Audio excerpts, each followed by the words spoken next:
Hello, everybody. Welcome to the very first episode of ACE, Atlantic Canadian Entrepreneurs. Surprise, I don't think you knew that. Did not know that. Today I have a guest with me, Logan MacGillivray, very well-known entrepreneur at Acadia, who just launched his food delivery app called Kangaroo Delivery. So before we get into, all the rave about this orange kangaroo, so much rave. So much Raves rave. everywhere. When did you become an entrepreneur? It started when I was pretty young. When I was 9, I founded a not-for-profit called Listen to the Children. Between the ages of 9 and 15, I raised almost $100,000, sent 2 containers to Sierra Leone in West Africa, and filmed a documentary about it, and built a children's multipurpose center over there. I think the reason I kind of got into the entrepreneurship route is I remember being in junior high and high school and feeling kind of helpless because I'd look at all these, kind of like the way the world was and all these businesses, and I kind of disagreed with a lot of the ways they were run. And I kind of felt like a little helpless in that I couldn't do anything to help or have an impact. So kind of the best way to have an impact is be the one doing it. Yeah, right? Yeah. Be the change you want to see. I didn't know what the business was going to be, what industry it was going to be in, but I always knew that I would probably be starting a business at some point. So right when I got to Acadia, that was my mindset getting into it. Yeah.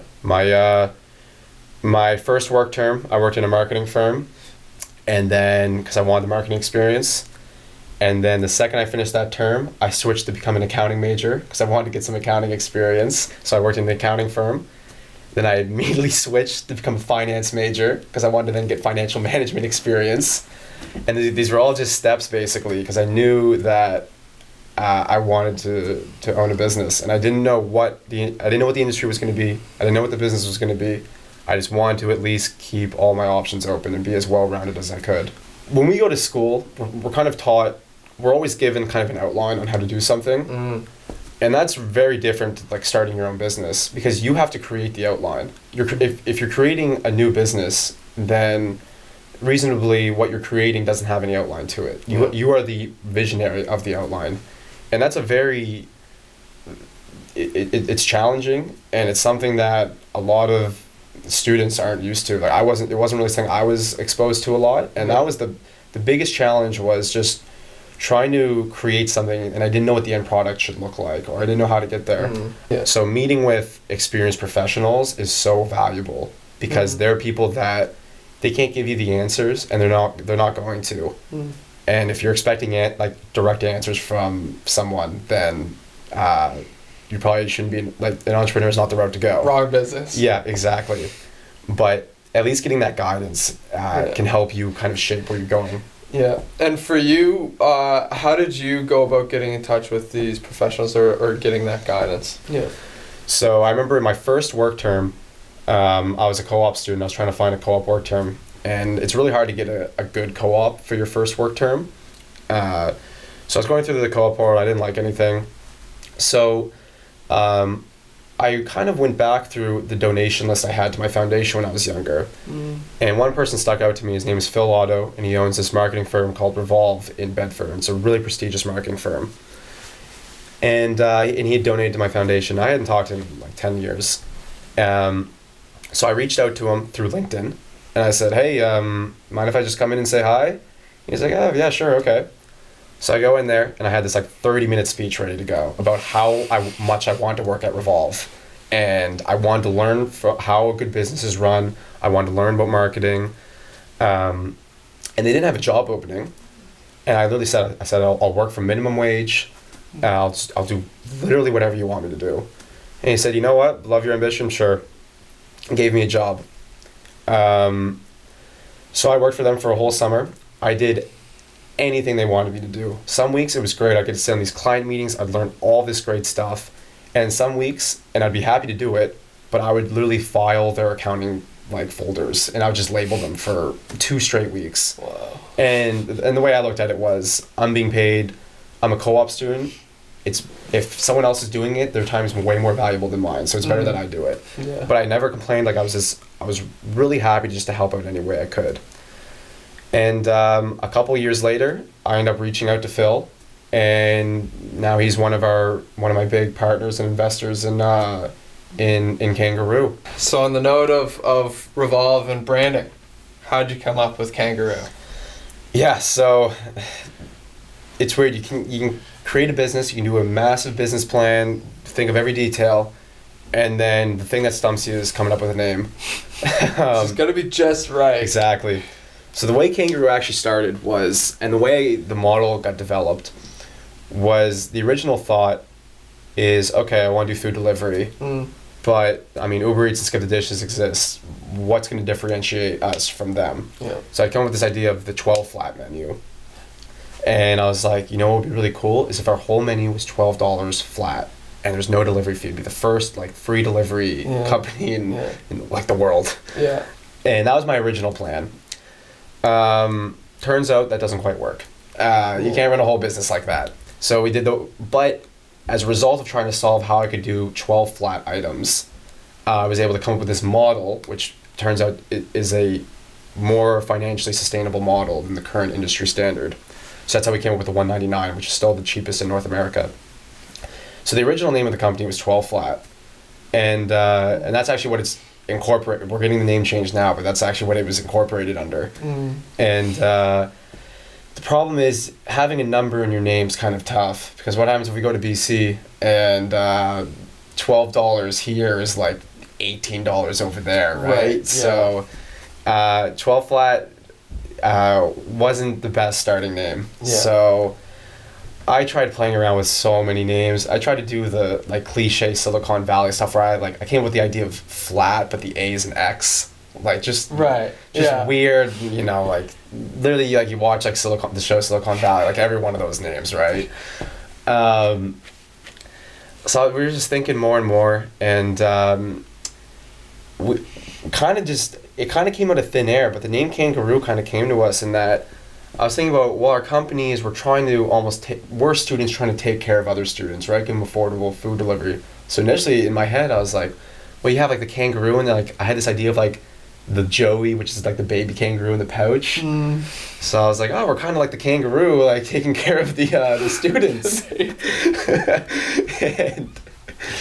and also the way our model works is it kind of works with kangaroos that we kind of hop around to multiple locations. Right, and it's like the food's in a pouch, right? Yeah, I like. Yeah, it's a name's a name, and you settle on one, you go with it, and it's more about the brand that you build around it. Yeah, and that's kind of what our goal's been. Yeah. You know, we want to be the student food companion app. We want, when students are hungry, we want them to feel like they can trust us to take care of them. Yeah. Because like I said, we're students, so we understand the struggles of what students go through.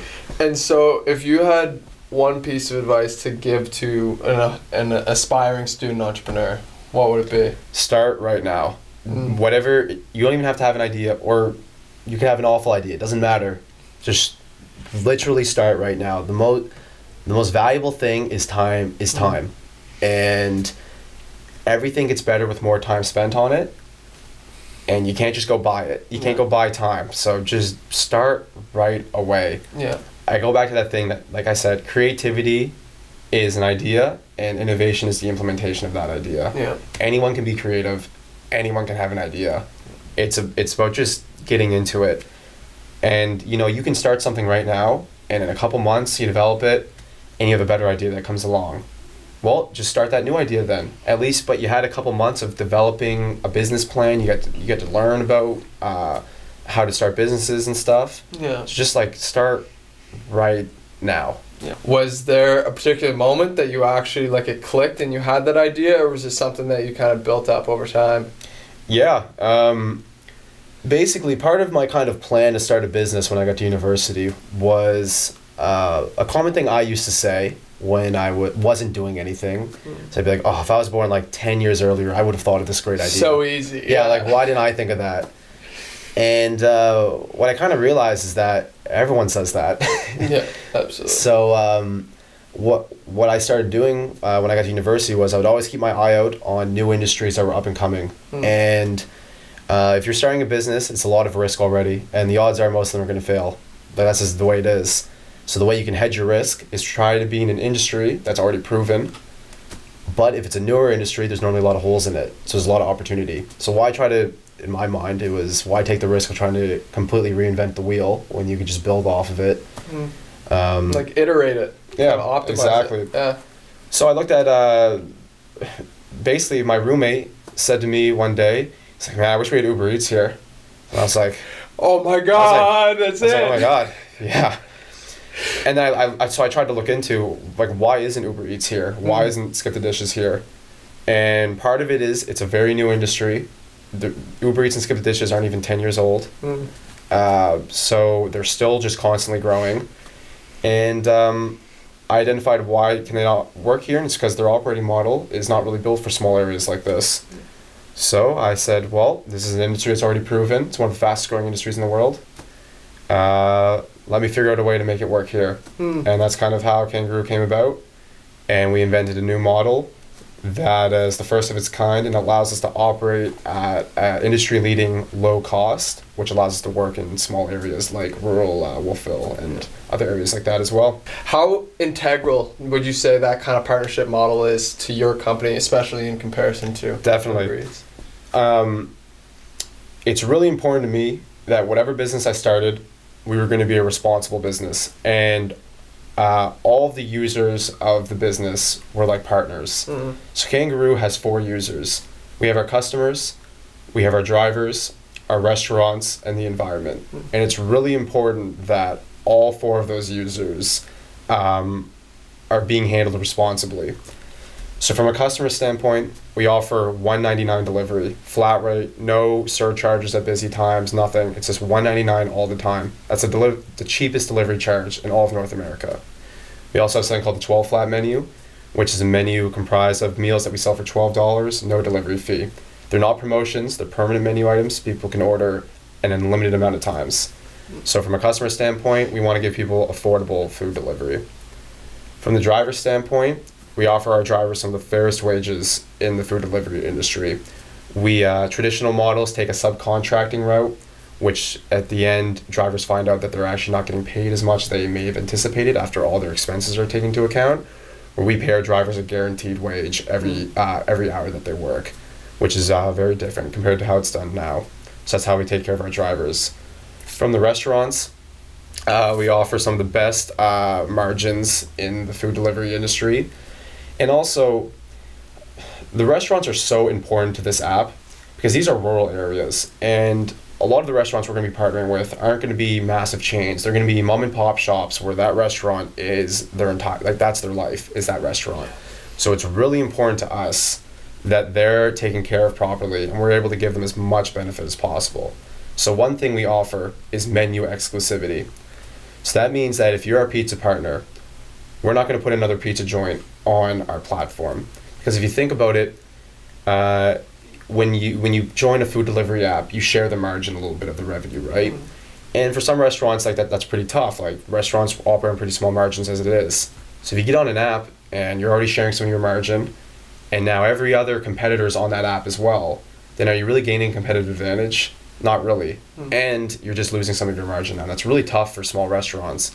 So with us, we offer that exclusivity. So if you come on here, you're going to gain such a competitive advantage for being on a mobile app in a rural area that it kind of compensates for it. And so what's the initial interest been like from the restaurants? Have you seen them kind of picking it up a lot, or have you been doing a lot of selling? So, well, at the beginning, it's tough being, going to a restaurant, like I said, this is their life, that restaurant is their life, and saying, hey, so I'm 22 years old, and when I went to the restaurants originally, we didn't even have the app built yet. Right, yeah. So I'm trying to sell them on this concept of something that doesn't even exist yet, and basically putting their life's work like in the hands of a 22-year-old, that's a lot of risk. Yeah. So at the beginning, understandably, restaurants were a little cautious, but we were able to get some really great partners. What has that been like as a young entrepreneur, as a student entrepreneur? Because from my perspective, it seems no one's ever really going to take you seriously until either you failed a few times or until you turn 30, basically. Yeah. So I knew when I started the business, well, the first thing I had to do was raise money. And it's tough for people to just give you money when you don't have anything to show for. So it was really important for me to build an experienced team. It's a student business, but it's important to have experienced leadership to give that guidance and that credibility as well. So I've been really fortunate since I've started to get some really, really great business professionals in Nova Scotia to kind of be backing the project,